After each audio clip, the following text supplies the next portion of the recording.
Welcome to another exciting adventure of On the Bench. I want y'all to take a look at what I got on the bench today. And what we have today is a Fender FM-52E electric mandolin. I believe this model was made in 2002. This thing probably sees 3 or 4 shows a month. I have this on my bench fairly often. And it's got a couple problems with it.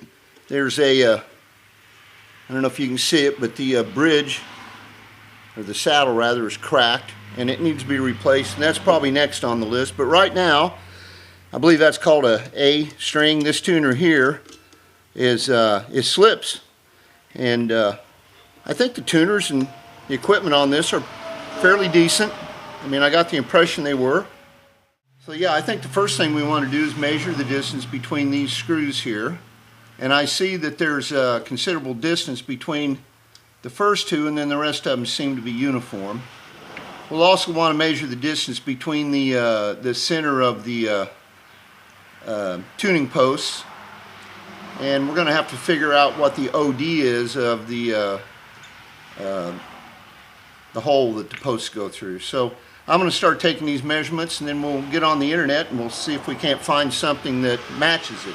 Okay, so we've gotten everything off and we've gotten to get some measurements, and I went online, and really the only option I could find and that would fit this unit is the Grover 304 series.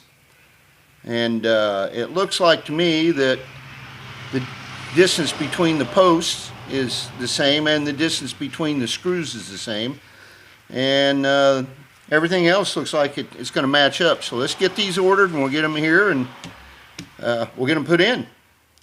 Well, and so 2 days later, here we are, Musician's Friend, unsponsored. Look at this box though, it's all crushed up. Go ahead and get this stuff out of here. Oh my gosh, look, the bag's all tore up too. Look at that.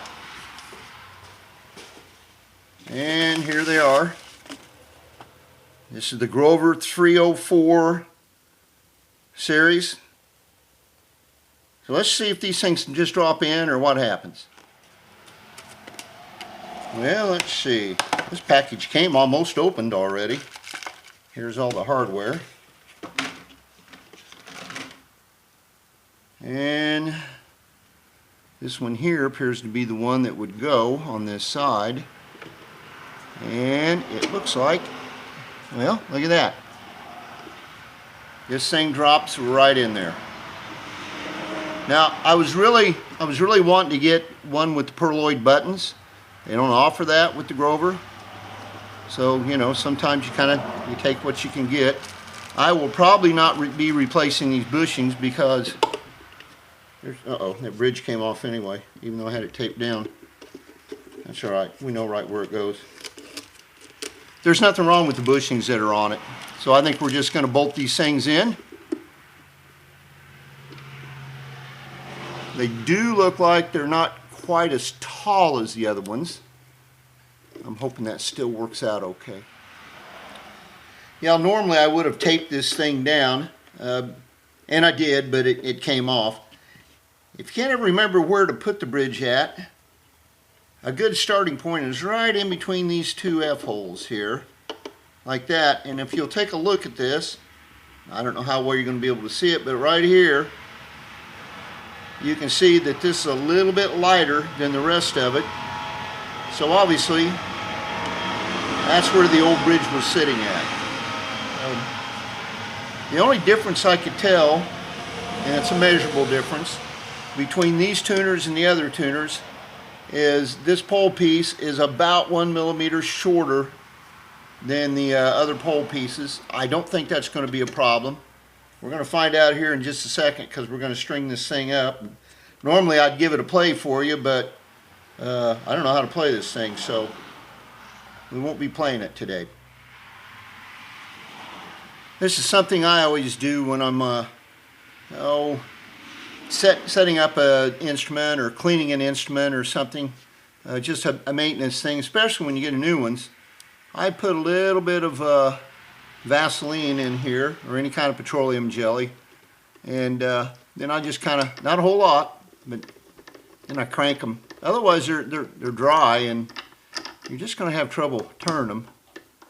So that's something I do. You know, like I said, it's a maintenance thing. If you got open gear tuners, it's something I'm going to do when I'm putting new strings on it anyway. I'll be honest with you, I've never had Grover tuners before. I mean, I've never installed Grover tuners on an instrument before. So I'm kind of interested to see how these things work out. Alright, let's go ahead and string it. Get her strung up here. I know you guys are probably tired of watching me turn cranks anyway.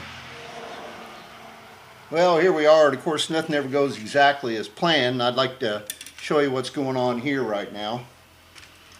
See if we can do it without too much of a mess.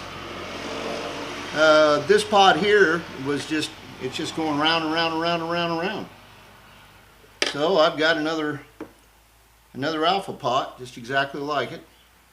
So we're going to put that on it today. See if we can get this job done. Let's get going. I am by far and away not the best solderer in the world, but we've got it soldered back up. So let's put it in the instrument and see what we have.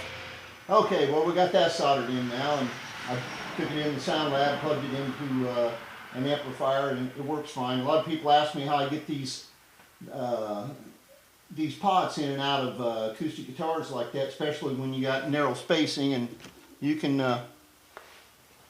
fish this pipe cleaner or craft, whatever you want to call it, up through the hole and into the sound hole on the side, and then you can press one of these pipe cleaners like into this slit in the top, because almost all these have a slit, or you can wrap it around them, and then it'll help you pull it up like a pilot, take it up through the hole for you, and then you can stick your finger underneath of it and tighten it all up. So let's go ahead and get the strings on it, and we'll see how it sounds.